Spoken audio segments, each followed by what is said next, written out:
Earth history. Enki versus Enlil. Thor versus Loki. Seth versus Osiris. Well, Cain slew Abel.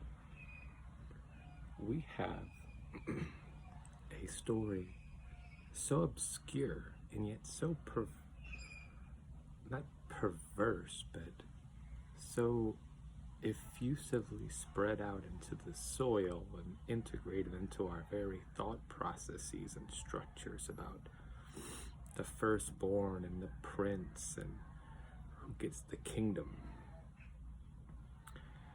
And the truth of our creation, it is really goes back to the decision of the Logos, who in this little sector is the sun. The sun is a Logos, an intelligent creator, an intelligent designer of experience. And the experience was to be for the ape with the opposable thumb to get higher consciousness and to dissolve identity, selfhood, and to let go. You see, with the opposable thumb we can hold on, and then we were given language. And so tool making and war and language all go hand in hand.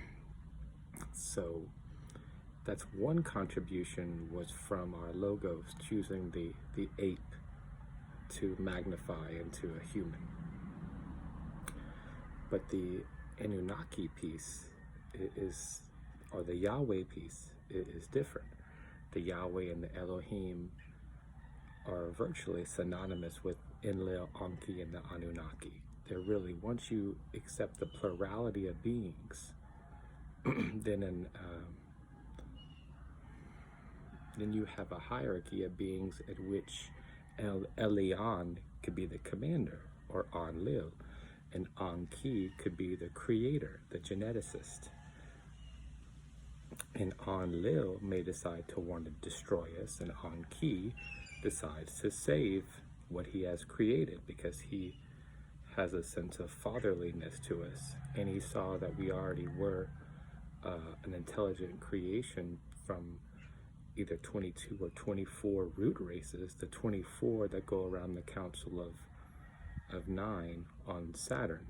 That's just a metaphor, but I mean, they do sometimes meet on Saturn, and Saturn is where the 9 act as representatives of the great 9 consciousness, creative spirits of God, which is the real mystery of the Ennead that the Anunnaki knew and tried to give to us.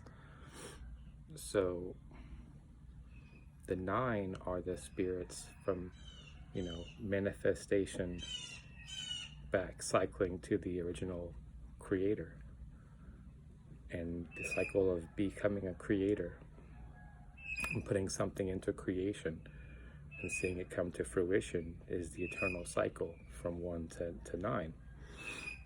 And that's what the Kabbalah was meant to be, to show how something comes into manifestation through the fire, and then the air, and then the water, and lastly the earth, the Yod, He, Vav, He, with the earth and the air being the two stable aspects, and the fire and the water being the inherently more volatile. So the sacred fire is what you need, and the living water certainly. So this is really the secret that Yahweh, or Enki, put into our DNA, because they were from Sirius B.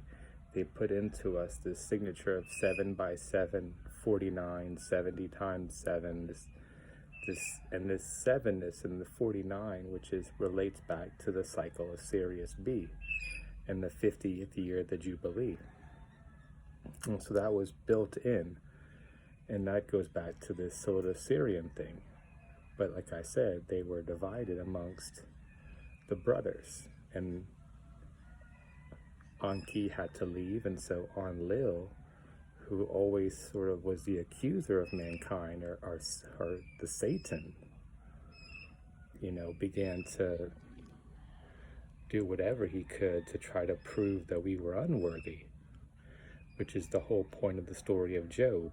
You see, if you understand Satan as Enlil, the Lord of the air, the prince of this world, well, that makes a lot more sense. Of course, Enlil is the prince who is the commander, you know, and Anki, like I said, the geneticist, the scientist who created different versions of man, trying to perfect it, and then Enlil would go and sort of pervert them and turn them astray with his, you know, with those who are committed to destroying us, because hence they're so jealous of us, because some of their DNA is inside of us, but yet there's other kinds of DNA.